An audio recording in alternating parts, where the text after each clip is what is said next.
Bulletin, समस्या तुमची, बातमी आमची। पालकांनो, आपल्या लहान मुलांवर लक्ष ठेवा। आत्ताच कासा पोलीस दलाने मुलं चोरणाऱ्या टोळीला पकडले। मायलेकांची भेट, पोलिसांच्या माणुसकीचे दर्शन घडवणारी वर्दीतली माणुसकी, कर्तव्यदक्ष, चाणक्य चातुर्य पाहायला मिळाले। मुंबई अहमदाबाद राष्ट्रीय महामार्ग शेजारी चारोटी येथे मुलं चोरीच्या धक्कादायक घटनेचे प्रकरण समोर आले।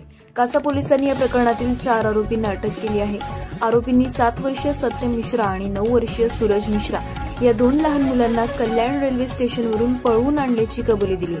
घटना चारोटी नाका परिसरात घडली, जिथे हाणामारी सुरू असल्याची माहिती मिळाल्यानंतर स्थानिक आणि पोलीस तात्काळ घटनास्थळी दाखल झाले। चौकशी दरम्यान पोलिसांना 2 लहान मुले आरोपींसोबत आढळून आली। मुलांकडून विश्वासात घेऊन केलेल्या विचारपुसीनंतर त्यांनी आपली ओळख कल्याणची असल्याचे सांगितले। या मुलांच्या अपहरणाच्या संदर्भात कल्याण येथील महात्मा फुले नगर पोलीस स्टेशनमध्ये गुन्हा दाखल असल्याचे तपासादरम्यान स्पष्ट झाले। घटनेची सविस्तर माहिती कासा पोलीस निरीक्षक अविनाश मंडळ यांनी कल्याण पोलीस उपनिरीक्षक विनोद पाटील यांना दिली।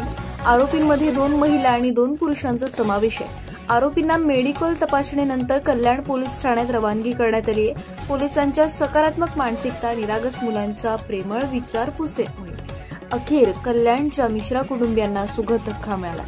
आई वडिलांची अखेर भेट होणार आहे। माय लेकरांची भेट घडून देणाऱ्या कासा पोलीस दलाचे सर्वत्र कौतुक होते।